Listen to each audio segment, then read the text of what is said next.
They didn't just demand land, they demanded a soul.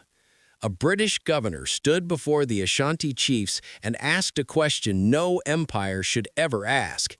Where is the Golden Stool? He didn't understand what he was asking to sit on. I tell stories history softened. Subscribe if this kind of truth matters to you. The Golden Stool was not furniture. It was not decoration. It was not a throne. It was believed to hold the spirit of the Ashanti nation. It did not belong to a king. The king belonged to it.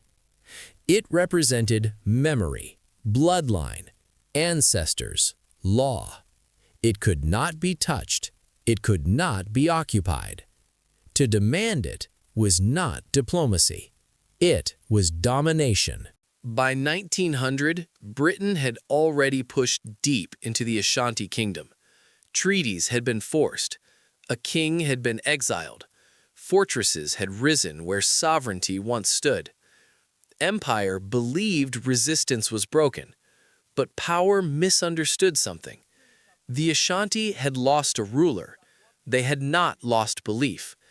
And when Governor Frederick Hodgson demanded the Golden Stool, he wasn't asking for compliance. He was asking for surrender of identity. The chiefs hesitated. Some feared the guns. Some feared annihilation. Some believed resistance was suicide. And then a woman stood up. Yaa Asantewaa, Queen Mother of Ejisu. She did not shout. She did not tremble. She asked a question that cut deeper than any rifle. If you men will not fight, then we will. This was not chaos.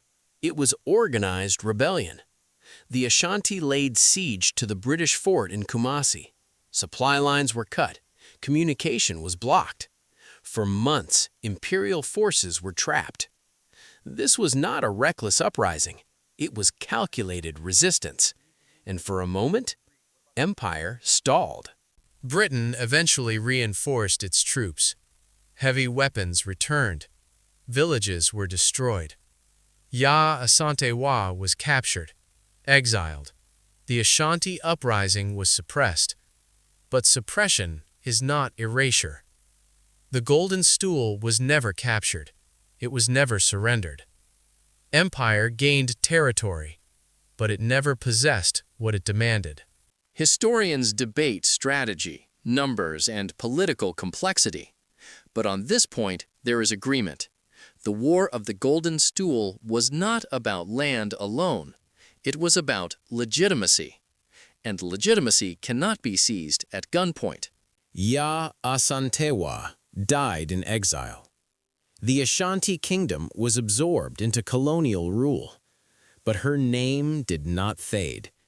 She became something empire could not control, a symbol, not of defeat, but of refusal. Today, her story stands as one of the earliest large-scale anti-colonial resistances led by a woman in Africa. Not myth, not legend, documented defiance. The Golden Stool still exists, untouched by empire, and that fact still unsettles history. Britain conquered land, but it never sat on the Golden Stool. And maybe that's the point. Because when power mistakes identity for property, it reveals its own blindness. The Ashanti lost a war, but they refused to lose themselves. More stories like this, subscribe.